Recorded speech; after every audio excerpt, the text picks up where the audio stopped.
kort foredrag om bakterier og deres vækst, med udgangspunkt i bilagmaterialet i det vedlagte bilagmateriale. Denne figur viser en prokaryot.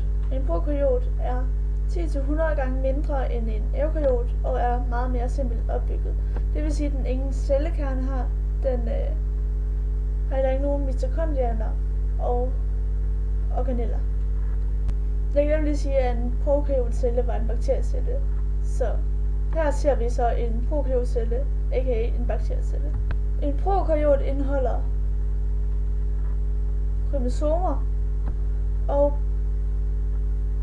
arvemasse, som flyder inde i cytoplasmaet, inde i bakteriecellen.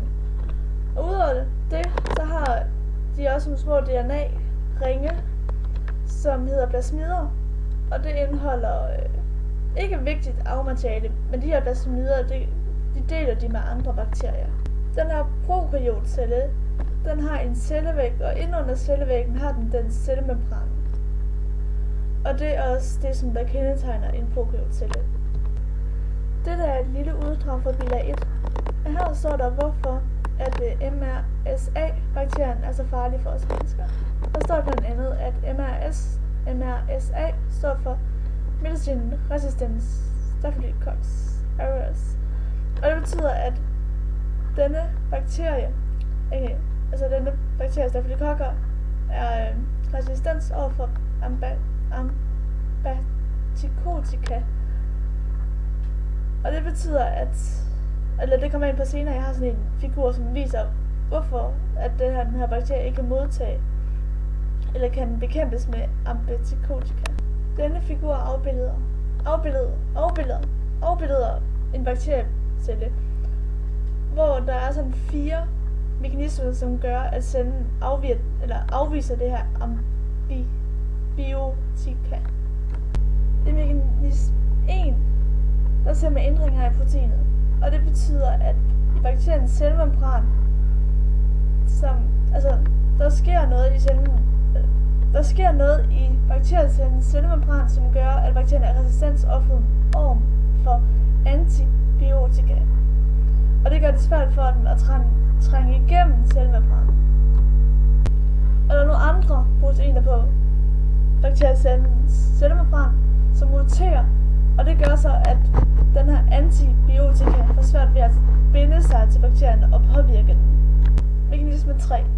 Det er nogle enzymer inde i bakterien, som har muteret sig, og som kan nedbryde det her antibiotika, inden det når at påvirke cellen.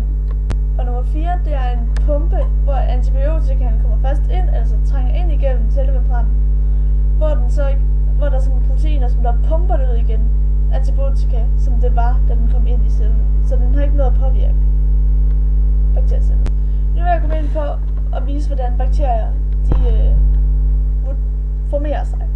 Og det her det er en figur over bakteriers vækstkurve, hvor vi har 4 faser A, B, C og D, hvor at Y-aksen viser antal levende celler, og X-aksen viser tid fra start. Altså tid fra start til slut. Fase 1A, det er nølefasen, og det her, hvor bakterien lige tilpasser sig de nye omgivelser, og tilpasser sig de nye omgivelser.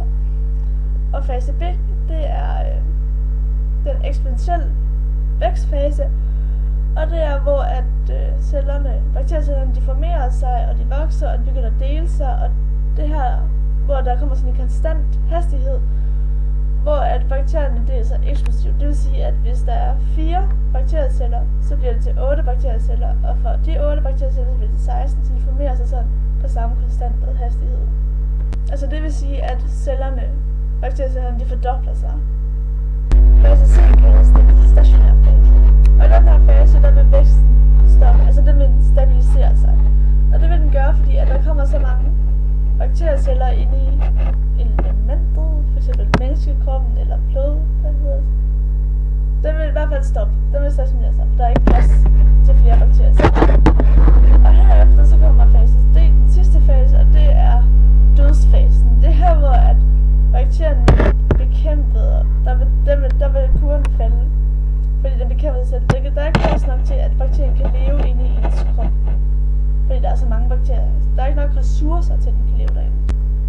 Man kan sammenligne denne figur med den anden figur, hvor vi har cellerne på y-aksen, og vi har tiden på x-aksen.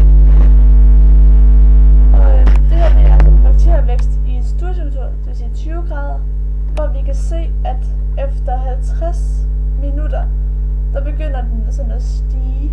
Der begynder den at stige eksponentielt. Det vil sige, at den stiger med samme hastighed, og den fordobler sig. Og så når den når omkring 200 minutter, så vil den nå den stationære fase, det vil sige, det er der, hvor væksten stopper, og den stabiliserer sig selv.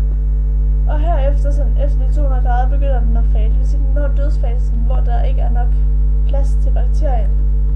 MRSA-bakterien er farlig, fordi bakterien ofte findes i mennesker og i de dyr, vi omgås med og spiser, f.eks. slagtersvin. Og bakterien sidder i slimhinder, f.eks. næsen og i munden.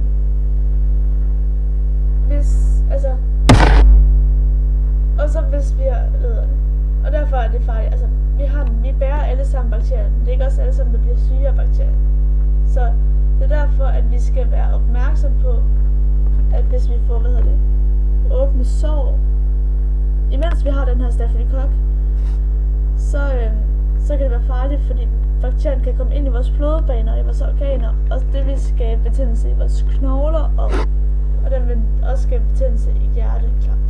Altså det vil sige, at der er risiko for at få nogle slemme infektioner. Det er også derfor, at det ikke er så godt, at det kommer ind på hospitaler, fordi det er der, man laver operationer og bruger kanyler og sådan noget. Der arbejder man med åbne sår. Så derfor er det godt at følge rådene fra Fødevarestyrelsen, som også er i bilag 2. Og det er gode råd om hygiejne i private køkkener. Og det er sådan for eksempel varme maden ordentligt op igen, og så det skal være sådan mindst 75 grader, som de også nævner i bilaget. Og så skal man køle maden af, og så spreder ikke bakterier og virus, altså undgå at blande salat